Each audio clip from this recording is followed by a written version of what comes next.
টাকা থাকলেই লক্ষ্মীর কৃপা হয় না। লক্ষ্মী থাকেন সেই ঘরে যেখানে পরিশ্রম, ভালোবাসা আর পরিচ্ছন্নতা থাকে। আজ আমার দিনের শুরুটা কেমন আর কিভাবে আমি ঘরকে লক্ষ্মীর বাসযোগ্য করে রাখি, সবটাই শেয়ার করব তোমাদের সাথে। প্রথমেই সংসারের সমস্ত বাসি কাজ যখন সেরে নিলাম, তারপর প্রথম কাজ হচ্ছে বাসি কাপড় কাচা। বাসি কাপড় পরে কখনোই কিন্তু সংসারে ঢোকাটা একদমই উচিত না, এতে মা লক্ষ্মী রুষ্ট হন। বাসি কাপড় এমনই একটা জিনিস যেখানে কিন্তু আমরা বিছানায় থাকি, যে কাপড়টা পরে সারা রাত কাজ করেছি, খাওয়া দাওয়া করেছি, সেই এঁঠো কাপড়, বিছানার কাপড় কখনো কিন্তু সকালে উঠে সংসারে ঢোকা একদমই উচিত না। সকালে উঠে তুমি বাসি কাজটা করতেই পারো, কারণ বাসি কাজটাও তো একটু কি বলবো, শুদ্ধ না। বাসি কাজটা সারার পর যখন তুমি সংসারে বা রান্নাঘরে ঢুকবে, তখন কিন্তু বাসি কাপড়টা কেচে নেওয়া একান্তই জরুরি। তো যাই হোক, আমি তো বাসি কাপড় কেচে নিয়েছি, আর এখন দেখো চলে এসেছি আমি দোতলার ওপরে। আর তারপরে যেটা আমি এখন করব সেটা হচ্ছে প্রত্যেকটা ঘর বারান্দা পরিষ্কার পরিচ্ছন্ন করে ঝাড়ু দেব।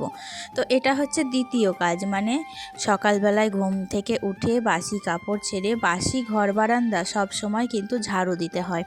বাসি ঘর বারান্দায় অনেক সময় অনেক কিছুর কোপ থাকে, সেগুলো প্রথমে ঝাড়ু দিয়ে ঘরের বাইরে বের করে তারপর মা লক্ষ্মীর আশীর্বাদ ঘরের সর্বত্র ছড়িয়ে ফেলতে হয়।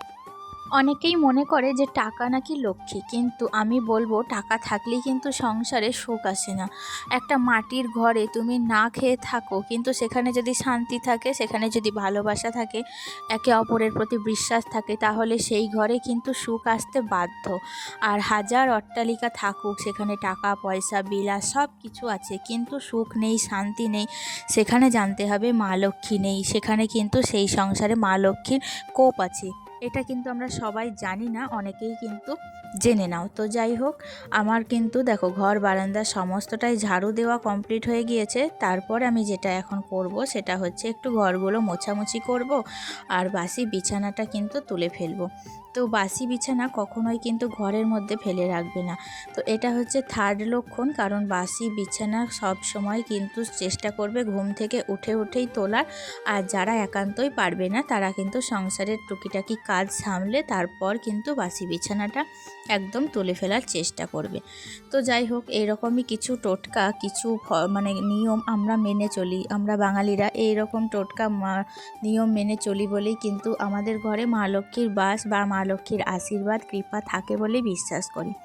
আমরা বিশ্বাস করি যে মা লক্ষ্মী যে ঘরে থাকে সেই ঘরে কিন্তু কখনোই দুঃখ, অনটন, অভাব কিছুই আসে না। সেই ঘরে কিন্তু সর্বদা হাসি খুশি, সবাই সবাইকে ভালোবেসে আমরা দিন যাপন করতে পারি।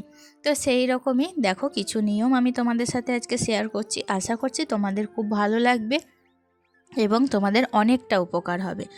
তো যাই হোক, এদিককার রুমটা না দুপুরবেলায় বাবা এসে ঘুমোয় এখানে, কারণ এখন আগে তো ছাদের ওপর ঘুমোতো, তো ছাদের ওপর তো এখন প্রচণ্ড রোদ পড়ে গেছে, তো সেই কারণে ছাদে না আর শুতে পারেন না। তাই এই রুমটাতেই কিন্তু দুপুরবেলায় ভাত খাওয়ার পর ঘুম দেয়। তো তাই জন্য চাদরটা একটু এলোমেলো হয়েছিল। তাছাড়া তো আমরা রাত্রিবেলায় ওপরে কেউই শোই না, সবাই কিন্তু নিচেই শুয়ে থাকি। সেই কারণে চাদরটাকে তুলে ঝেড়ে আবার কিন্তু আমি সুন্দর করে পেতে দিলাম।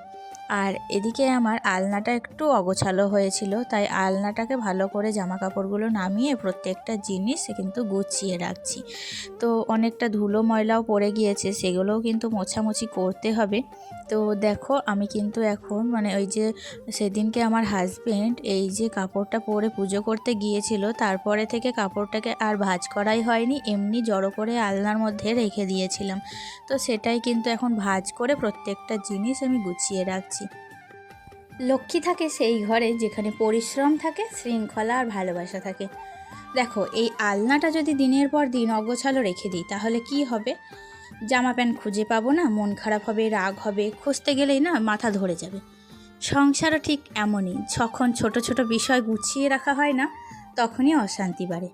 তো আমি বিশ্বাস করি ঘর পরিষ্কার মানে শুধু ধুলো ঝাড়া নয়, মনের ভিতরের অযথা রাগ অভিযোগ সেগুলোকেও একটু ঝেড়ে ফেলার দরকার। এই যে ধুলো জমে, এটা একদিনে হয় না, প্রতিদিন একটু একটু করে জমে। সংসারের সমস্যাও ঠিক তেমনই, অভিমান, না বলা কথা সব জমতে জমতে বড় হয়ে যায়।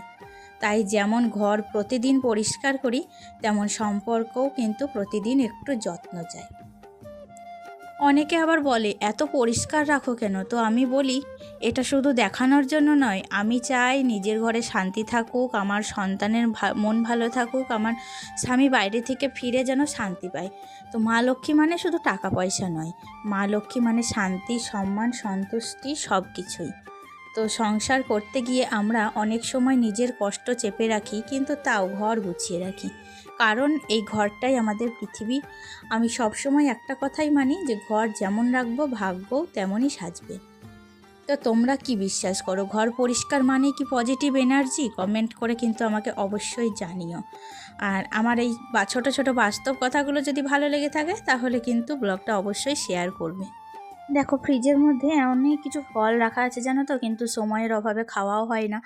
আর আজকে আরও অনেক একটু বাজার নিয়ে এলো, সেই সবজিগুলো কিন্তু এখন আমি ফ্রিজের মধ্যেই ভরে রাখলাম। তো আমি তো আর দুদিন পরই বাবার বাড়ি যাব, তো জানি না, ফ্রিজ তো আমার শাশুড়ি মারা কেউই ইউজ করে না এখন। জানি না ওরা কি করবে, যদি ইউজ করে তো এখানেই থাকবে, আর নয়তো আমি বের করে দিয়ে যাব। তো ফ্রিজটা কিন্তু ততদিন বন্ধই থাকবে। আসলে ওনারা এইসবটা অতটাও পছন্দ করেন না, ফ্রিজ বলো মিক্সি বলো, ওগুলো আগেকার দিনের মানুষ তো, তাই এখনকার দিনের টেকনোলজি ওরা কিন্তু একদমই পছন্দ করছে না। তো যাই হোক, আমাদের এখন সব কিছু মানিয়ে গুছিয়ে কিন্তু চলতে হচ্ছে। আমি যখন থাকি তখন ব্যবহার করি, নয়তো নচেত কিন্তু ওনারা অতটাও ব্যবহার করেন না এইসব জিনিস। আর এই দেখো নিচেকার সিঁড়িটা না অনেক দিন হলো মোছা পরিষ্কার করা হয়নি। আসলে এই সিঁড়িটার একটা ইতিহাস আছে। সিঁড়িটা না যদি প্রতিদিন পরিষ্কার করি মুছি তাহলে কি হয়, প্রচণ্ড স্লিপ সিঁড়িটা, তো হাঁটাচলা করতে করতে না স্লিপ খেয়ে কতবার যে এই সিঁড়ি দিয়ে কত লোক পড়ে গিয়েছে তো তার হিসাব নেই। সেই কারণে আমি কি করি, আমি সপ্তাহে একটা দিন এই সিঁড়িটা পরিষ্কার করি। আর এমনিতে কিন্তু আমি বাড়ির সমস্ত জায়গা প্রতিদিনই পরিষ্কার করি, কেবল ওই সিঁড়িটা না সপ্তাহে একটা দিন মুছি। তো আজকে কিন্তু মুছলাম অনেক দিন পরই। আর এদিকে দেখো সমস্ত বারান্দায় তো রোদ চলে এসছে, ঘর বাড়িগুলো পরিষ্কার করতে না অনেকটা লেট হয়ে গিয়েছে। সারাদিন সকাল থেকে একটা কাজের রুটিন বানিয়েছিলাম যে কোন কাজ থেকে শুরু করবো আর কোন কাজ দিয়ে শেষ করব, তো সেই রকমই রুটিন অনুপাতে আমি কিন্তু চালাচ্ছি। তো এখন কিন্তু ঘর বারান্দাগুলো সব পরিষ্কার করে মুছে নেব। আর এই ঘরটা তো একটু বেশি ডাস্টিং ক্লিনিং করলাম, তো এই ঘরটার মেঝেটাও কিন্তু পরিষ্কার করে মুছে নেব। আর অনেক দিন থেকে এখানে একটা দেখলাম যে চিরকুট, এখানে অনেক দিন থেকে আঠা, তো টালিটা সেটিং হয়ে গিয়েছে, উঠছিল না, তাই সেটাকে আমি জোর করে ওখানে তুলছিলাম। আর খাটের তলায় এত মালপত্র রয়ে গিয়েছে যে মালপত্রগুলো ভাবছি বের করব, কিন্তু বের করে কোথায় যে রাখবো ভেবে পাই না। আমাদের বাঙালিদের এই একটা স্বভাব, যেখানে জিনিস পাবো, হয়তো ঘরের মধ্যে একটা চেয়ার থাকলো সেখানে জামা কাপড়ে ভর্তি, নয়তো খাটের তলায় কিন্তু অনেক জিনিসপত্র সব কিছু ভরে রাখা। এটা কিন্তু আমাদের অভ্যাসে পরিণত, এটা সর্বত্র সব বাঙালিরই কিন্তু এটা অভ্যাস। আর এদিকে কি বলতো, রান্নাটাও বসিয়ে দিয়েছি। আজকে রান্না করছি আলু আর সোয়াবিনের একটা তরকারি। অনেক দিন থেকে ইচ্ছা করছিল যে সোয়াবিনের তরকারি করব। বাবু কিন্তু সোয়াবিনের তরকারি, এমনকি আমার পরিবারের সবাই খুব ভালোবাসে। আর আজকে সকাল সবজিতে কিছুই ছিল না, তো অনেক দেরিতে সবজিটা নিয়ে এসেছিলো, ততক্ষণে কিন্তু আমার ঠিক করা হয়ে গিয়েছিল আজকে কি রান্না করব। আর আজকে আরেকটা নতুন পদ রান্না করছি, সেটা হচ্ছে নিম পাতা ভাজা। নিম পাতা কিন্তু আমার বাড়িতে সবাই খায়, আমি অতটাও পছন্দ করি না, তবে বাড়ির সবাই যখন পছন্দ করে তাদের জন্য একটা নতুন খাবার। তো সেই কারণে নিম পাতাটাকে ভালো করে তুলিয়ে নিয়ে এসেছিলাম। আর গাছে কিন্তু এখনও কচি নিম পাতা বেরোয়নি, তাই কিন্তু সেই পুরনো নিম পাতাগুলোই নিয়ে এসে সেটাকে ভালো করে জলের মধ্যে ধুয়ে নিয়ে তারপর কিন্তু আমি সেই নিম পাতাটা ভালো করে একটা শুকনো বাটির মধ্যে পুড়িয়ে নিয়েছি। তো পুড়িয়ে নেওয়ার পর দেখো ঠান্ডা হয়ে গিয়েছে, এখন কিন্তু এটাকে আমি ভালো করে মিক্স করে গুঁড়ো করে নিলাম। আর ওদিকে বেগুনগুলো তেলের মধ্যে ভাজতে দিয়েছি। তো দেখো বেগুনগুলো কিন্তু কমপ্লিট হয়ে গিয়েছে ভাজা। আর এখন আমি কি করব, লাস্টে নামাবার সময় ওই যে গুঁড়ো নিম পাতাটা সমস্ত বেগুনের মধ্যে ছড়িয়ে দেবো। তো একটু নাড়াচাড়া করেই তারপরে কিন্তু আমার নিম বেগুন ভাজা যেটা বলছে সেটা কিন্তু রেডি। আর সমস্ত তরকারিপাতিও হয়ে গিয়েছে, তো রান্নাবান্না সব কিছুই কমপ্লিট। এখন চলো গ্যাস ওভেন থেকে রান্নাঘর, সেটাই এখন পরিষ্কার করব। বাড়ির সব জায়গা যেমন পরিষ্কার পরিচ্ছন্ন রাখি, তার মধ্যে হচ্ছে রান্নাঘরটাও কিন্তু সব থেকে একটা ইম্পর্ট্যান্ট জায়গা, যেটাকে কিন্তু আমাদের একদমই অপরিষ্কার করে রাখা উচিত নয়। কারণ মা লক্ষ্মী থাকে রান্নাঘরে, এমন ঠাকুর ঘরে সব জায়গায় মা লক্ষ্মীর বাস। তো সেই কারণেই আমরা যেমন শোয়ার ঘর থেকে ঠাকুর ঘর সর্বত্র পরিষ্কার করব, তেমনই কিন্তু রান্না করার আগে রান্নাঘরটা যেমন পরিষ্কার করব, রান্না করার পরেও কিন্তু ঠিক তেমনই রান্নাঘরটা পরিষ্কার করব। এতে মা লক্ষ্মী খুবই সন্তুষ্ট হয়, কিন্তু মনেও সন্তুষ্টি থাকে। আর এই যে দেখো, আমার বাইরেটা তো পরিষ্কার করা কমপ্লিট, সমস্ত বাসনগুলো ছিল সেগুলোও এখন কিন্তু আমি মেজে নিয়ে এসেছি। আর এখন কিন্তু আমি এই যে রান্নাঘরটা মুছে নেব। তো রান্নাঘরটা মোছার পর তখন আমি যাব স্নানে। আর ছেলে কিন্তু এখনও আসেনি, ওর বাবার সাথে গিয়েছে একটু ব্লকে, ওর বাবার কাজ আছে, তো ও বললো আমিও যাব।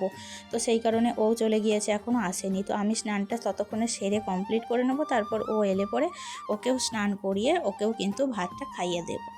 আর এদিকে দেখো, রান্নাঘরের মেঝেটা আমাদের এমনই, জানি না কবে এরকম ঘোচাতে পারবো। ইচ্ছা আছে এখানটায় ভালো করে মার্বেল বসিয়ে নেব, পরে আস্তে আস্তে সবটাই কমপ্লিট করব।